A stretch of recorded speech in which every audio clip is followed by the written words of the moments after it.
بسم اللہ الرحمن الرحیم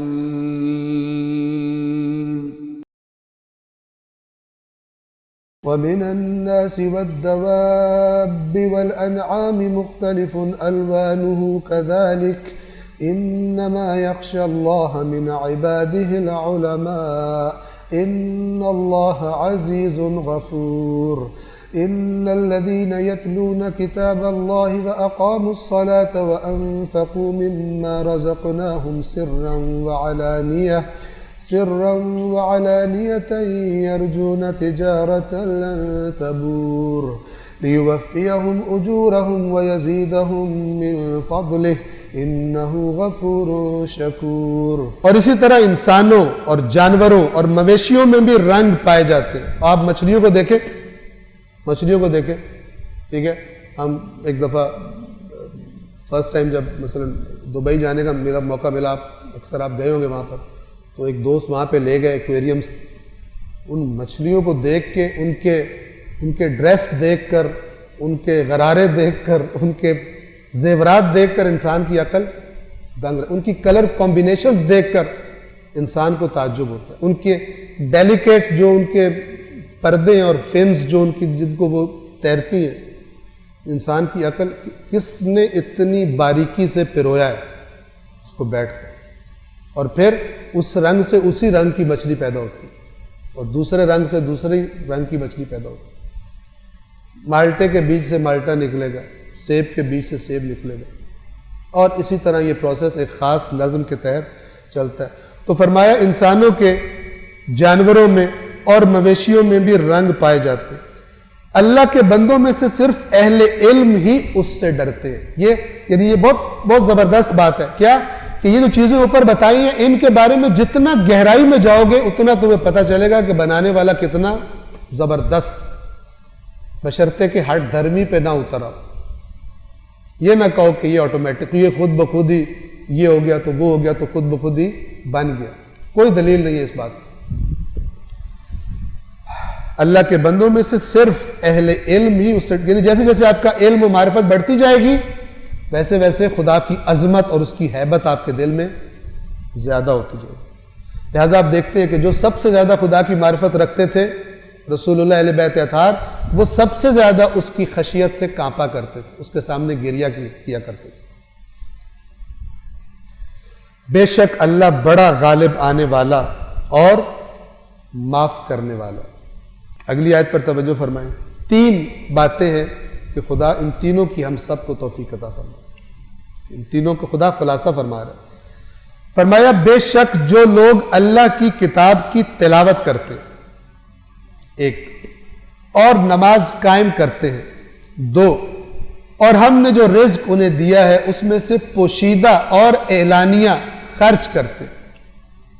جہاں مصلحت اور ٹھیک چھپا کے دینا ہے وہاں چھپا کے، صرف خدا کی رضا کے لیے، دینے والے کو بھی نہیں پتہ چلتا کہ اس نے دیا مثلا، اور کہیں پہ مصلحت ہے اعلانیہ دینا تاکہ اور بھی شریک ہو جائیں اس میں، کہ نیتوں کے حال سے خدا بہتر جانتا ہے۔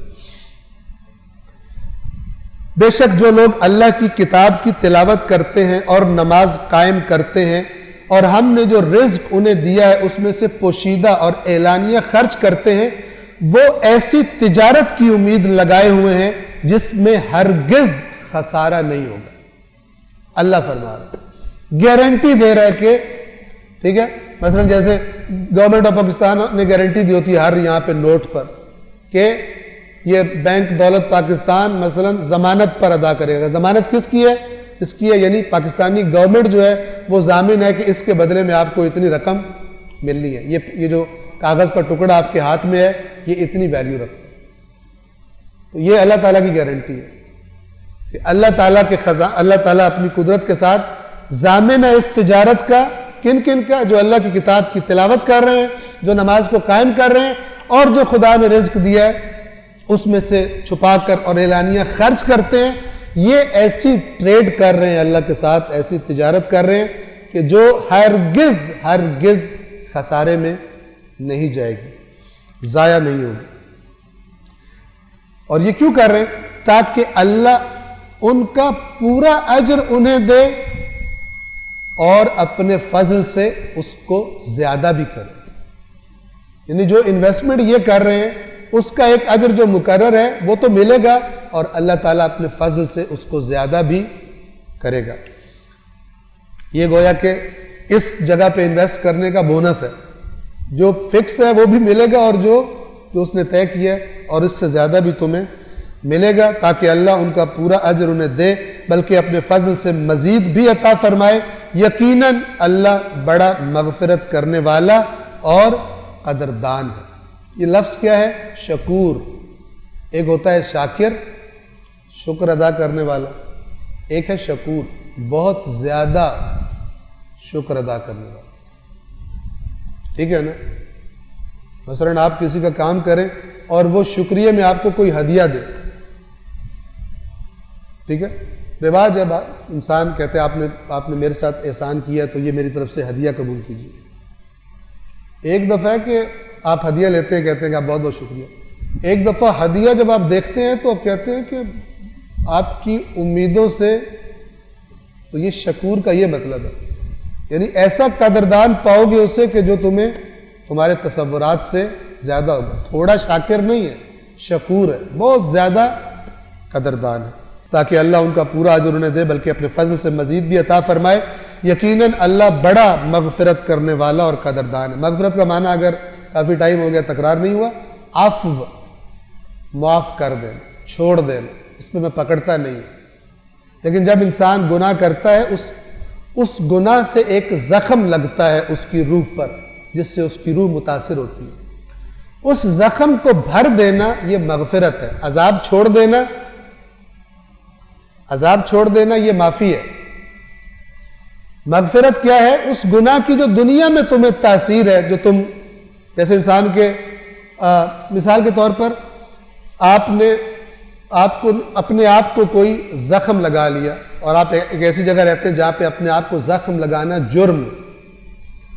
اب یہاں پہ دو چیزیں، ایک وہ قانون آپ سے کہے، قاضی آپ سے کہے آپ معافی مانگے، اور وہ قاضی کہے کہ یہ جو تم نے اپنے آپ کو زخم لگایا ہے یہ ہم نے تمہیں معاف کر دیا، تمہیں جیل میں نہیں ڈالتے، لیکن وہ زخم تو ہے لگا ہوا. ٹھیک ہے. مغفرت کیا ہے؟ اس زخم سے جو خرابی ہوئی ہے اس زخم کو ٹھیک کر دینا، نارمل کر دینا پہلے کی. یعنی ایک روح کو گناہ نے جو ڈسٹرب کیا تھا، مغفرت کیا ہے؟ اس روح کے اس گیپ کو فل کر دینا، آپ کو دوبارہ روح کو دوبارہ صحیح و سالم اور صحت مند بنا دینا. اللہ فرماتا ہے کہ وہ غفور بھی ہے اور وہ